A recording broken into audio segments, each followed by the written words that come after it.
Iran has a president. His name is Masoud Pezeshkian. He was elected in 2025 on explicit public promises of moderation and reform.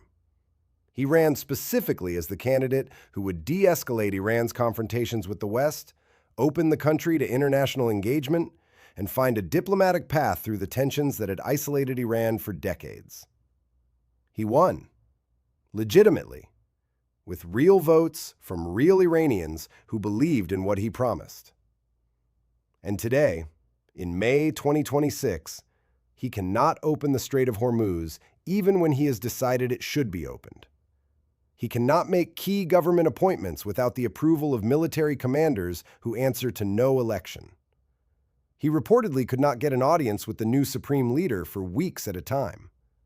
His own foreign minister announced the Strait of Hormuz would be reopened to commercial shipping, and within 24 hours, the military overruled that announcement and closed it again. This is not a president struggling with political opposition in a functioning democracy. This is an elected civilian government that has been systematically sidelined by a paramilitary force that answers to no court, no election, no constitution, and no international law. What is happening inside Iran in May 2026 is one of the most significant political developments in the Middle East in decades. And it is being dramatically underreported in Western media that is focused almost entirely on the military and economic dimensions of the Hormuz crisis. Drop a comment right now. Did you know the IRGC had achieved this level of control inside Iran? Because most people watching the Hormuz story from outside the region have no idea how completely the Revolutionary Guards have hollowed out civilian governance. By the end of this video, that will change. To understand what is happening, you need to understand what the IRGC actually is and how it arrived at this moment. The Islamic Revolutionary Guard Corps was established in April 1979 by direct order of Ayatollah Khomeini, immediately after the Islamic Revolution. It was created specifically to protect the new Islamic Republic from both external military threats and internal counter-revolution. It was designed from its founding to be separate from and superior to Iran's regular military, answerable only to the supreme leader. Over the following 4 decades, it grew into something far beyond any conventional paramilitary organization. The IRGC controls an enormous business empire inside Iran. Construction companies worth billions of dollars, telecommunications infrastructure, import and export operations covering major consumer goods, financial institutions, and industrial enterprises. It runs its own comprehensive intelligence service. It has its own navy that operates separately from the regular Iranian navy, its own aerospace force, its own ground forces, its own elite special operations units, the Quds Force, that operate across Lebanon, Syria, Iraq, Yemen, and beyond. It is not an arm of the Iranian state. It is the Iranian state in every domain that matters. When Ali Khamenei was assassinated by U.S. and Israeli strikes on February 28th, when the supreme leader who had spent 40 years managing the balance between IRGC power and civilian governance was suddenly gone, that balance disappeared instantly. The IRGC did not wait to see what happened next. It moved. What has unfolded inside Iran since February 28th is a systematic consolidation of IRGC power that amounts to a slow-motion internal seizure of state authority. The first major signal came within days of the war's beginning. IRGC commander Ahmad Vahidi reportedly began pressuring President Pezeshkian directly to appoint Mohammad Bagher Zolgadar as Secretary of the Supreme National Security Council. This position, the SNSC Secretary, is the most powerful security and policy coordination role in Iran. Historically, it has been held by figures who serve as a bridge between the military and civilian leadership. Pezeshkian objected to Zolgadar specifically.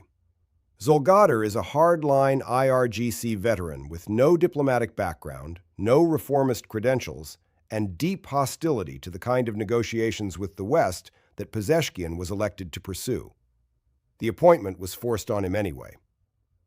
Then came the foreign minister incident, the moment that exposed the full extent of what had changed.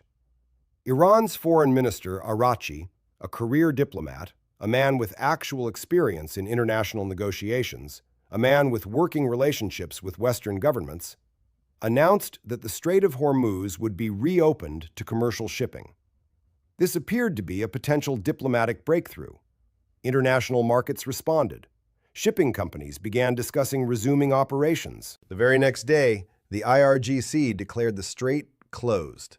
They overruled the foreign minister of the Islamic Republic of Iran in public, without explanation, without apology.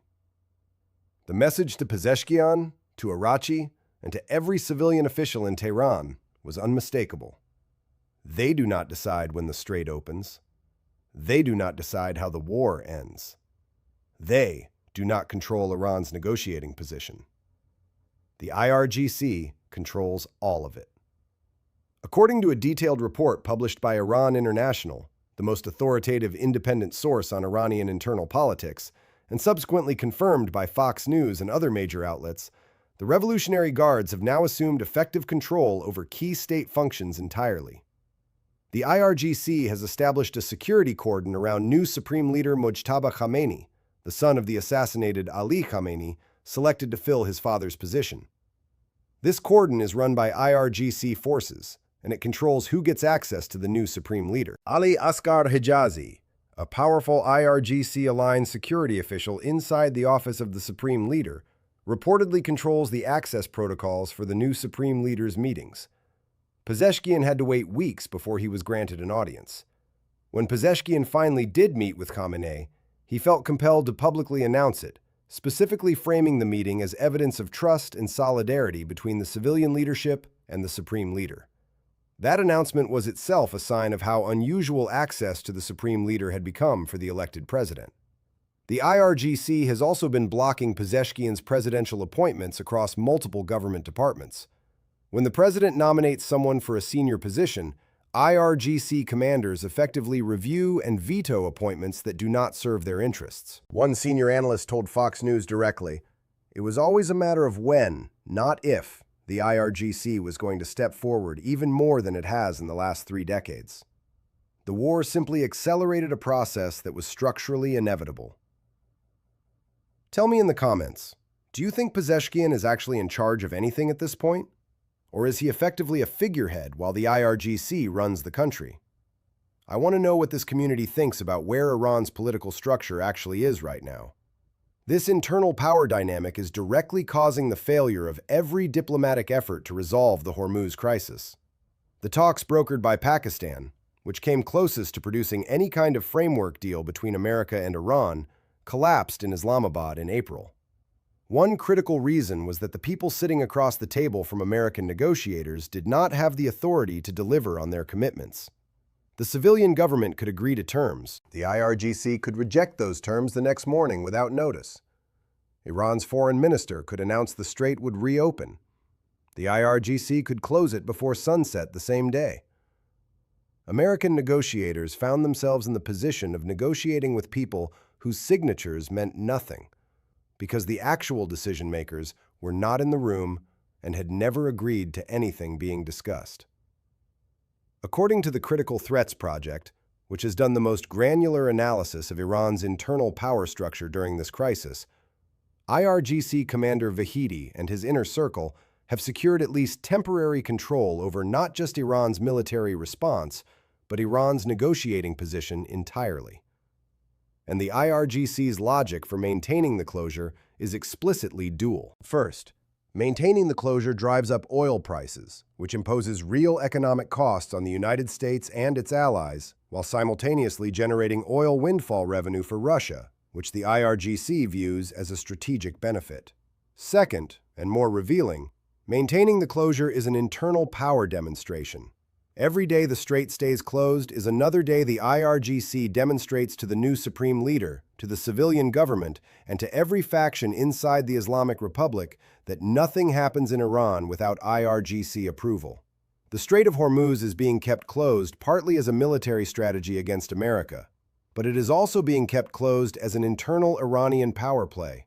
The IRGC is using the single most important strategic decision facing Iran, whether to reopen a waterway carrying 20% of global energy to prove to its own government that it is the unchallenged authority inside the Islamic Republic. The long-term implications of this power shift go far beyond the current crisis. Iran created a new government agency, the Persian Gulf Strait Authority, which is now formally positioned as the body that decides which ships can transit the strait, under what conditions, and for what fee. Iran is not temporarily closing the strait during a war.